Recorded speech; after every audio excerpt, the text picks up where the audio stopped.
Ya Pak. Ya, baik. Jadi terhadap apa yang terjadi sore hari ini yang menjelang malam ya, ternyata itu telah menghapuskan satu kekhawatiran kami terhadap tidak berjalannya ketentuan hukum acara yang kami anggap selama ini tidak dilaksanakan oleh penyidik.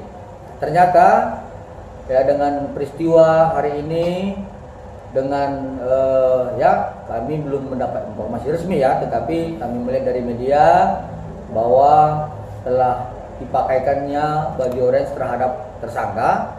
Maka dalam hal ini kami menyampaikan apresiasi yang luar biasa ya kepada Bapak Kapolri, khususnya Bapak Kapolda Karyoto dan Direktur Cyber Polda Metro Jaya beserta dengan jajarannya. Artinya kami melihat bahwa kinerja penyidik pada hari ini telah memberikan kepercayaan kembali kepada masyarakat.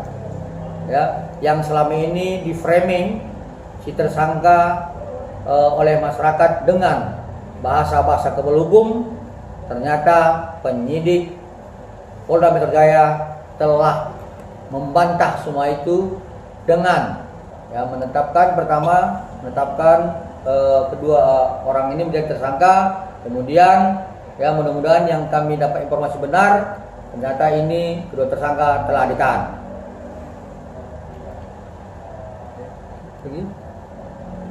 Oke Bang, berarti ini artinya kemenangan dari abang dan klien abang sudah habis. Oh jadi begini, kami ini tidak mencari siapa yang menang, siapa yang kalah, ya. Tetapi kita ini adalah sebagai perjuangan bagaimana tegaknya hukum normatif, ya. Yang selama ini kami lihat dan kami dengar dari masyarakat mulai kurang percayanya masyarakat terhadap Polri. Ternyata ini adalah kemenangan, menurut kami adalah kemenangan Polri yang telah mengembalikan kepercayaan masyarakat terhadap Polri. Jadi inilah merupakan suatu pesta demokrasi yang menurut kami dalam hukum, tegaknya hukum acara formal itu sendiri. Seperti itu. Bang, ada kontak dari klien abang itu Dokter RG. Gimana? Dokter komunikasi dengan abang. tadi barusan atau gimana? Kami juga secara resmi kan tadi kami sampaikan belum mengetahui ya tentang sudah ditahannya si tersangka. Begitu juga mungkin dengan klien kami juga belum mengetahui secara resmi.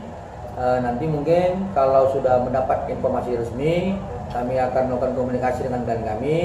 Tapi saya yakin percaya ya dalam hal ini klien kami pasti merasa memberikan suatu kebanggaan dan apresiasi terhadap penyidik Polda Metro Jaya. Seperti itu. Kalau kontak kemarin, ada kontak nggak dengan dokter Reza? Ada omongan apa saat Niki kemarin dia datang dan akhirnya tadi pagi datang, ada kontak apa? Ya, obrolan jadi, apa? Terakhir kami berbicara dengan klien kami tetap kepada bahwa klien kami berharap agar penyidik Polda Metro Jaya konsisten dan on the track terhadap perjalanannya hukum acara. Ya, seperti itu. Lagi?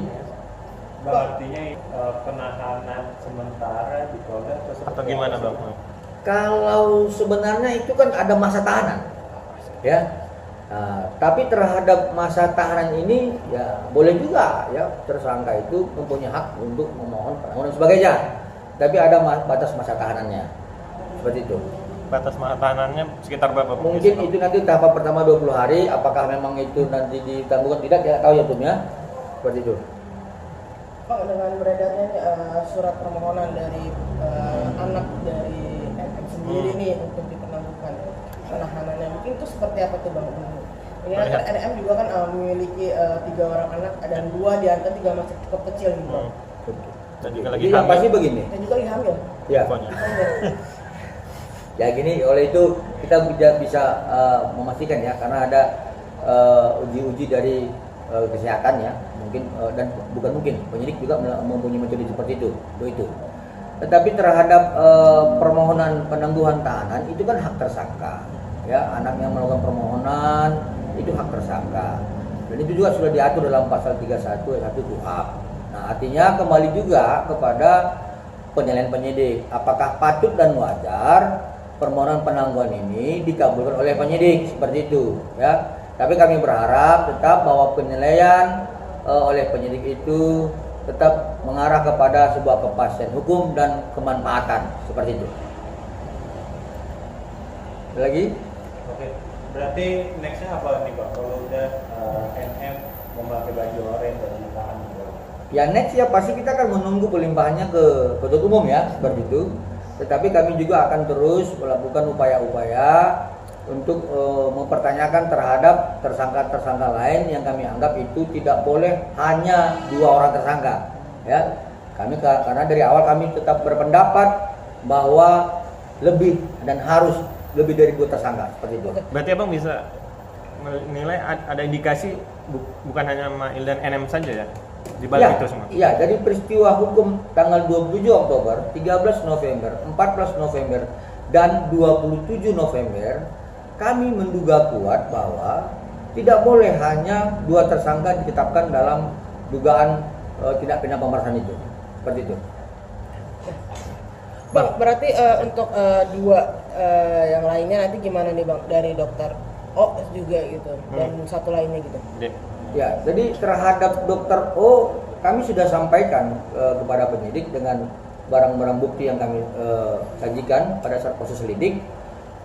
Kami berharap ini tentang turut sertanya ya, dan kemudian itu tentang peran dia dalam memberikan kesempatan dan fasilitas terhadap terjadinya dugaan tindak pidana ini, itu harus dikaitkan oleh pihak penyidik yang kemudian juga harus ditersangkakan seperti itu. Dan kemudian terkait Dr. S, ya itu penyidik harus dengan secara terang benderang membuka kepada publik dan masyarakat terkait persoalan tanggal 27 November 2024 ya, karena itu udah ya teman-teman media kan udah sampaikan, sudah beredar rekaman di media sosial tentang 2 juta dolar Singapura ya.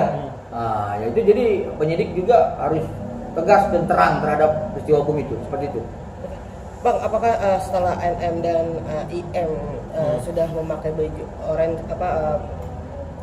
apakah dari pihak Dr. Gladys akan memberikan statement nanti Bang seperti apa nih? Secara moral ya dan secara tidak adab timur, saya pikir ini bukan sebuah kewajiban ya, karena kan secara pribadi klien kami tidak memiliki dendam terhadap para tersangka seperti itu. Bahkan klien kami sudah berulang-ulang mengatakan dia sudah memaafkan, tetapi kan ada proses hukum yang harus dipatuhi oleh pelapor dan terlapor dan kami adalah tersangka seperti itu. Bang, terakhir, ini kan banyak juga rekaman-rekaman yang muncul nih Bang. Artinya ini memperkuat lagi kalau klien Abang benar gitu ya Bang, yang diperas. Ya jadi biarlah publik yang masyarakat menilai ya. Kami tidak berani berpendapat karena itu sudah masuk dalam asas materialnya.